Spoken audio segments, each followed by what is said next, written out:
Welcome to Donington for races 4 and 5 of the series. We're here amongst the crowds for the Formula 3 autograph session, and who knows, they could be worth a lot of money when these guys make it into Formula 1. We're going to start the programme today with John Cleland taking a look back at round 3 from Alton Park. Tomas Scheckter was one of the poor starters at Croft, but made no mistakes at Alton Park. In fact, it was his pressure on Brazil's new star Antônio Pizzonia forcing him wide at turn 1, allowing Scheckter through before they got to Cascades. After the wreckage of the Sato Kiesa clash was cleared away, Scheckter got the jump on the field at the restart, leaving Pizzonia flat-footed, unable to make any advantage. He, however, kept the pressure on Scheckter right to the end, but Tomas still won the race. It leaves the points table looking as if we now have a two-horse race. Pizzonia and Scheckter 30 points ahead of the trailing pack. Priaulx was an excellent third at Alton. Then it's Davis, Bruni and Karthikeyan all tied on 20 points, with Karthikeyan, Scheckter's experienced teammate at Stewart, looking the most disappointing. In the scholarship class, Gary Paffett has a perfect record with little to choose between the next 6.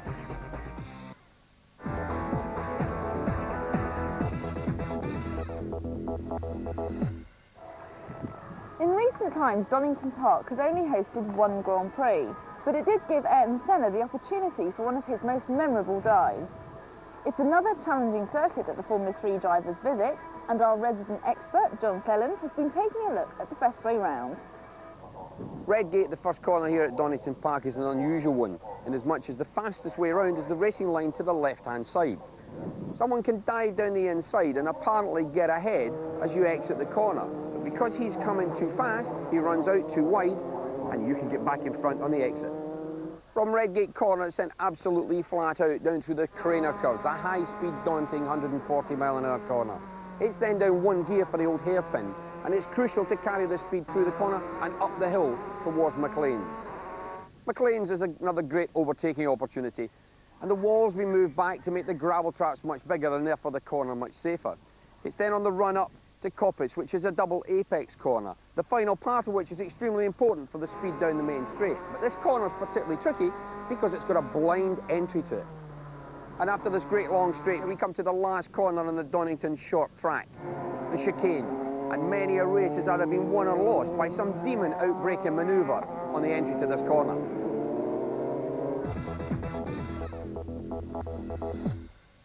Donington is the first of 2 double headers for the Formula 3s. The second is later on, back here in July. Now, the first race took place yesterday, and Martin Haven's going to summarise the action. Qualifying had seen a new name on top of the timesheets, Japanese youngster Takuma Sato capturing his first British Formula 3 pole by a 20th of a second from series leader Antônio Pizzonia. His chief rival Tomas Scheckter was third on the grid, the winner of the last race at Alton Park. So in the evening sunshine, a chance perhaps for the championship to get even closer.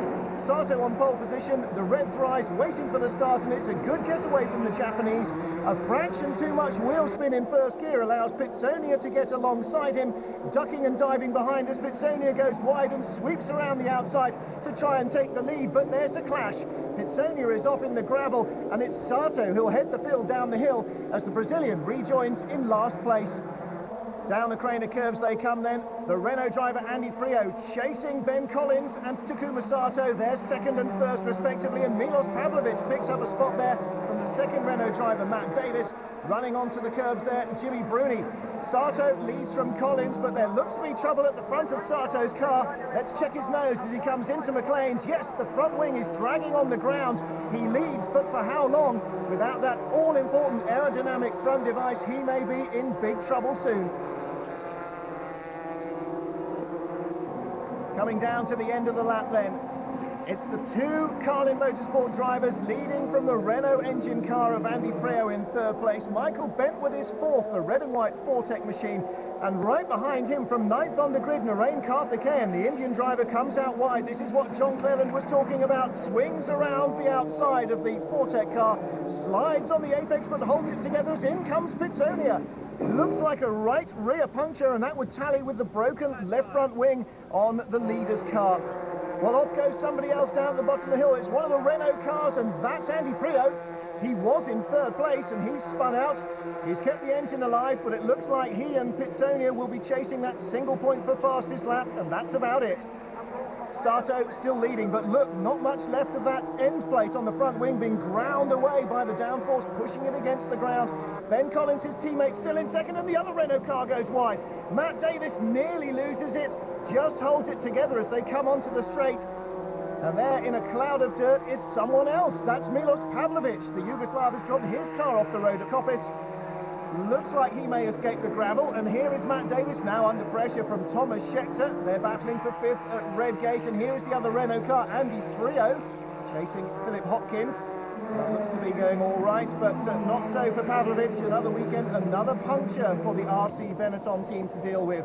Down the straight, Sato leads Collins. Watch the front wing, right up in the air. Now down on the ground, under braking as the speed drops away, and Collins goes through on the inside. That's how much Sato is leading. He's got Karthikeyan right behind him, and that's Michael Bentwood lining up behind. Look at that, line astern, trying to make best use of the aerodynamic toe. Sato goes wide, holding off the Indian driver behind him. And Ben Collins leads as Antônio Pizzonia chases that fastest lap.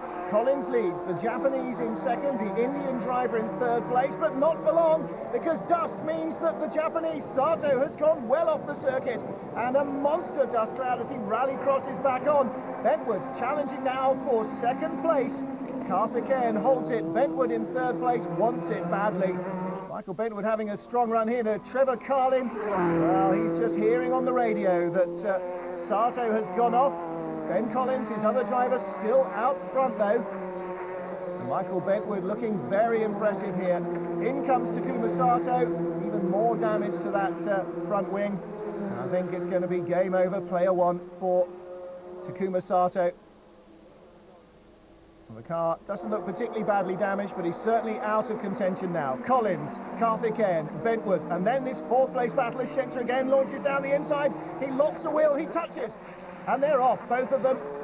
And I don't think either will get out of the gravel there. Davis in reverse, spinning the wheels hard, trying to keep moving, but it's a hopeless task. Scheckter's already decided to bail out, and I think Matt Davis is doing the same. Scholarship runners here. Philip Hopkins, Ryan Walker, Mark Mayle, the silver car, and down the inside Atsushi Katsumata makes contact. Ow, and again, Antônio Pizzonia escaped them both though, but I don't think they will continue very far. And Mark Mayle's car looks pretty damaged as well. Katsumata off there in the gravel, but Pizzonia slid through. Trevor Carlin waiting. Hasn't had a winner since Karthikeyan at Brands Hatch last year, and Karthikeyan will feature in this one as well. The Carlin Motorsport driver Ben Collins leading. Karthikeyan now racing for Stewart, chasing him all the way into the final corners, but it's going to be Ben Collins that wins his first ever British Formula 3 race. Race 4 falls to Collins and Carlin Motorsport. From 11th on the grid to 4th overall, a superb race for Gary Paffett leading the scholarship class, but even he won't be as delighted as Ben Collins.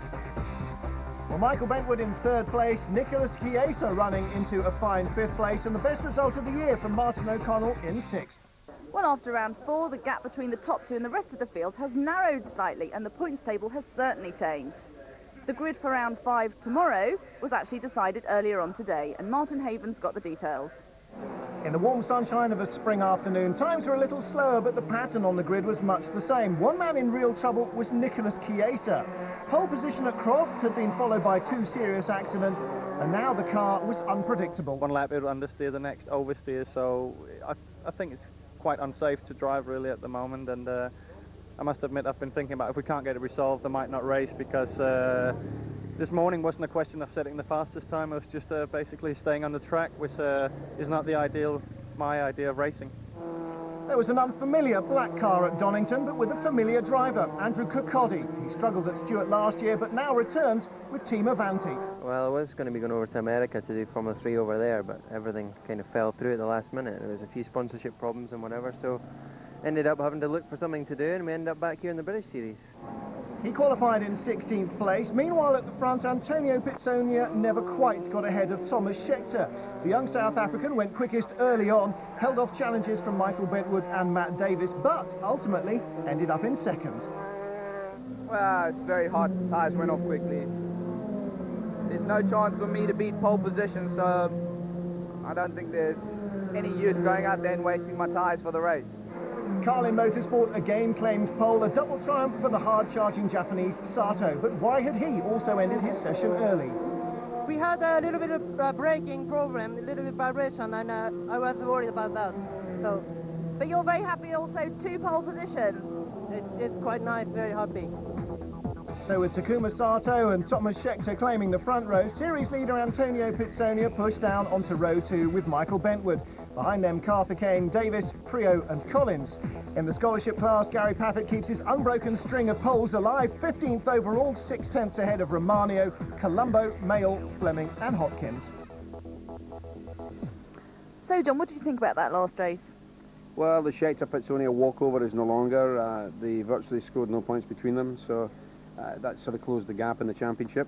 And it's really anybody's guess. And what about for tomorrow? Well, Sato has been given the flick. He'll probably start from the back of the grid because his restrictor was oversized. Pizzonia and Scheckter start on the front row of the grid. My money would be on Pizzonia because when he came back on the track in the first race, he was fastest car. He got fastest lap. I would bet my money on him. Well, you can find out what happens after the break.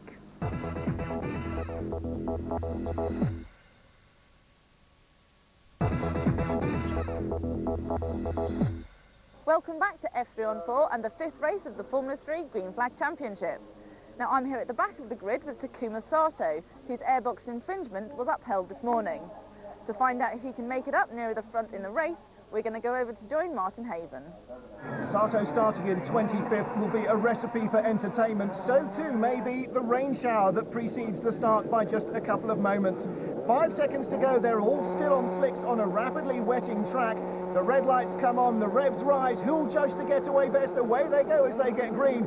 Lots and lots of wheel spin, and this start more than any other is crucial for Tomas Scheckter. Pizzonia pulls in behind, Karthikeyan is third. The 10-second penalty, away goes Takuma Sato. Now let's see what the Japanese can really do when it comes to overtaking. Down the crane it goes for the first time in the wet. Scheckter, Pizzonia, then a Renault in third place, Karthikeyan in fourth. Tippy toes, it's very treacherous. Pizzonia nearly spins, and Karthikeyan does. Holds up both the Vortec cars. Everybody seems to avoid him, but he's losing places everywhere. Well, 2 of the top 4 drivers nearly losing it at the old hairpin. That shows just how treacherous conditions are. Field streaming through. Here are the scholarship class runners battling away. Mark Mayle there, Warwickshire County hockey player in his first season in single-seaters. The leaders already through Coppice, and now exiting McLean's is Takuma Sato. Battle between Romano and Pavlovich there, and the rain much heavier on this part of the circuit. Somebody's off, and that's Andrew Kokodi. Well, the Scott's been caught out by much worse conditions here at McLean's and Coppice, and somebody else has as well. End of the first lap, a second now between Scheckter and Pizzonia. The Renault drivers third and fourth, Ben Collins, Michael Bentwood and the rest. Karthikeyan in seventh despite his opening lap spin, and another spinner. That's Mark Mayle, loses it coming out of Goddard's. Loses 1, 2, 3, 4, 5, 6, 7 positions. Well, it looks like he's lost the engine. Furious with himself there, and that's Torshria Charbanen. He's out before he's even completed a lap. The Thai driver retires. Warren Carway battling here with Philip Hopkins, and right behind them, who else but Takuma Sato, up to 21st at the end of lap 1, despite that 10-second penalty. There's his teammate Ben Collins, extreme right of picture, he's in 5th place. Michael Bentwood in the middle of the shot now, the Vortec driver holding on to 6th from Narain Karthikeyan, the Indian trying to recover from that early spin, and everybody really weaving through the chicane as they get onto the power. Very, very limited traction here indeed. Priaulx third, Davis fourth, then Collins on the outside. Karthikeyan sweeps around the outside line. Bentwood holds the inside, looking over to see where the Indians got to. They're wheel to wheel, but remember what John Cleland said? Bentwood stays ahead on the inside. Riding with Gary Paffett, chasing Nicolas Kiesa. Oh, and Gianmaria Bruni spins out in the other Vortec car. And a big slide as Paffett tries to control the power there. Bruni spins it round and rejoins. Lost a few places there though. Well, here's his teammate and Karthikeyan looking at the inside line once more at McLean's. And no way through there. Bentwood really settled in at the Fortec team this year, having a great season. Right behind them there is Martin O'Connell. He's in 8th place, 6th on Saturday, and he's already made up 4 places from his grid starts. I wonder how far he'll go up the order. We're here at Coppice. Juan Manuel Lopez running wide. Gary Paffett goes through. The door's open for Milos Pavlovic as well, and the Yugoslav needs no second bidding. The Prometechnic Renault team, pitwalls ready for Andy Priaulx and Matt Davis. They're P3 and P4, 3rd and 4th on the roads. Not challenging those ahead, but they look pretty comfortable in those positions. The track's starting to dry. There's Davis, gap back then to Collins, then Bentwood, Karthikeyan, O'Connell, and right behind him Nicolas Kiesa, the Dane, looks to be a little bit happier with his car. Paffett completes another lap, once more leading the scholarship class. In 10th place, not likely to finish 4th here again, and Pavlovic battling with none other than Takuma Sato. Pavlovic holds the inside line, runs wide, Sato takes the place away, up to 11th he goes. Leaders at Coppice, Scheckter behind Atsushi Katsumata, the 2nd Japanese driver in the scholarship class. He spun on lap 6, he's last. Pizzonia gets through. His 2-second gap now just down to 1 second, and a fraction more than that. Scheckter won from 2nd place at Donington Park, and now he looks like he may lead all the way to the flag from pole position. Nothing taken for granted though by driver or Stewart team. A few anxious faces there on the pit wall, not least his father Jody. Prometechnic's Chris Weller looking equally damp and anxious. His men 3rd and 4th ahead of Ben Collins, and Karthikeyan now coming around the outside of Michael Bentwood. Sweeps around on the racing line. Another variation of John Clelland's passing opportunity there. Juan Manuel Lopez under pressure from French Formula Campus champion Wesley Barber, and the track is clearly drying enough for overtaking to be a real possibility. Pizzonia is right on the heels of Tomas Scheckter. Pizzonia trying to come up behind him now with a big head of steam. He's really sliced down the gap in the last couple of laps. Once you get stuck behind another driver, it's so hard to overtake. You really have to come charging up from behind and grab the first available opportunity, or you end up getting stuck. Well, that's what Pizzonia wants to do here, and Scheckter will be desperate to try and stop him. Pizzonia's Manor Motorsport team, there's the boss, John Booth. He knows back market traffic is ahead, and this could be a chance for the Brazilian to break the South African stranglehold. Right in front of Scheckter now is Craig Fleming. The 2 leaders go by smoothly. Philip Hopkins is the next on the agenda, and Pizzonia is as close as he's ever been. Well, Hopkins waves through the leaders, but any chance now for an attack, and Pizzonia will take it with both hands. If Scheckter so much as blinks, he'll be through, and he nearly makes it through there on the entrance to McLean's. Not even half a chance, but Pizzonia still had a look, really piling on the pressure. Well, here is Nicolas Kiesa. He's right behind Michael Bentwood, and they're the chasing pack. But the pressure on Tomas Scheckter now, led all the way under great pressure at Donington Park. He's looking a lot more confident doing it here, despite the tricky track surface at Donington Park. Well, let's look back to the closing group. Ben Collins in 5th, Karthikeyan in 6th place, and Bentwood and Kiesa with O'Connell behind them. Some good scrapping going on here, and clearly much easier to run behind the other drivers. Wesley Barber goes down the inside of Juan Manuel Lopez, contact, and Barber's nosing has been knocked askew. Davis in 4th, Collins in 5th, then Karthikeyan 6th, Bentwood and Kiesa looking inside. Bentwood holds on the outside, Kiesa slides as he tries to get the power down, still too wet to come back on the inside.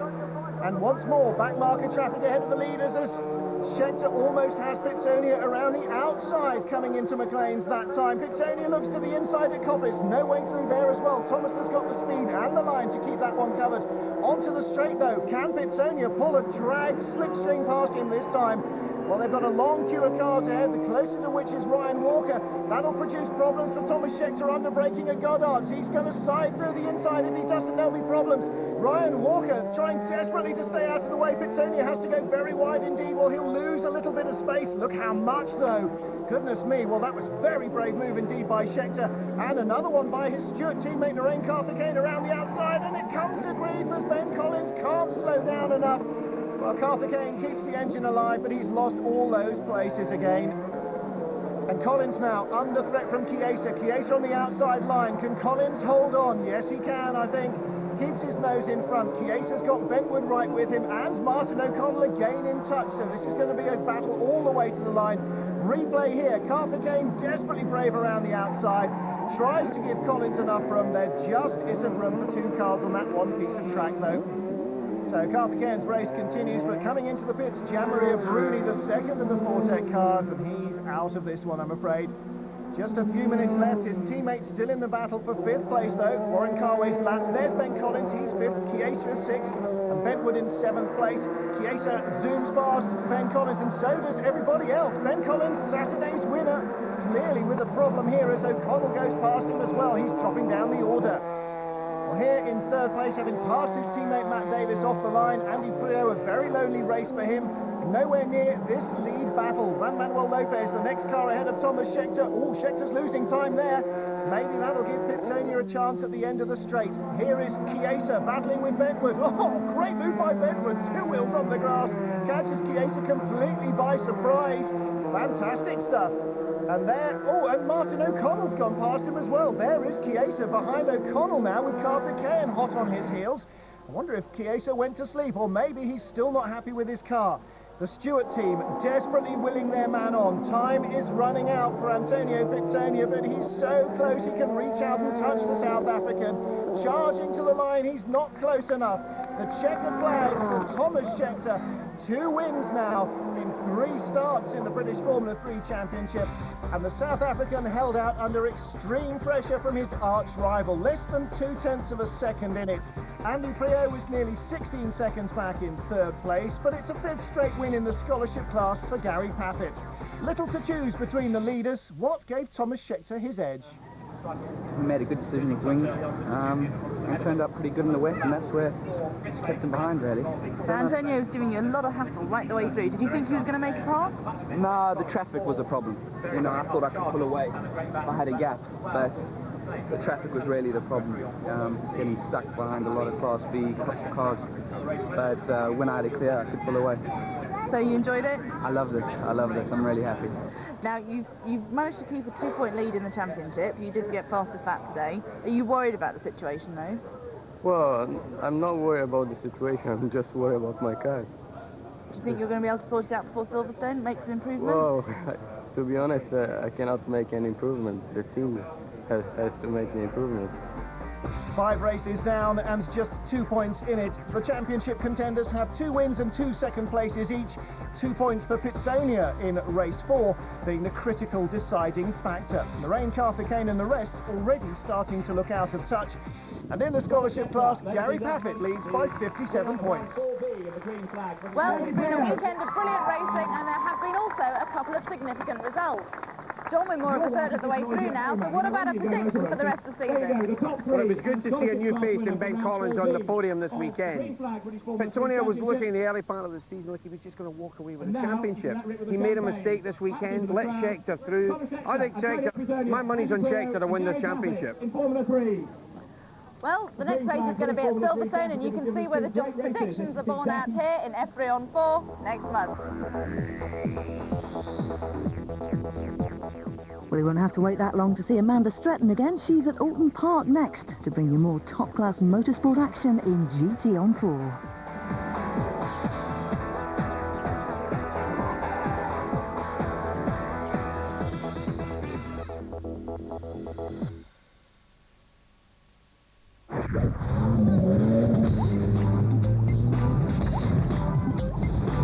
Sport on 4 with Stepstone Online Recruitment.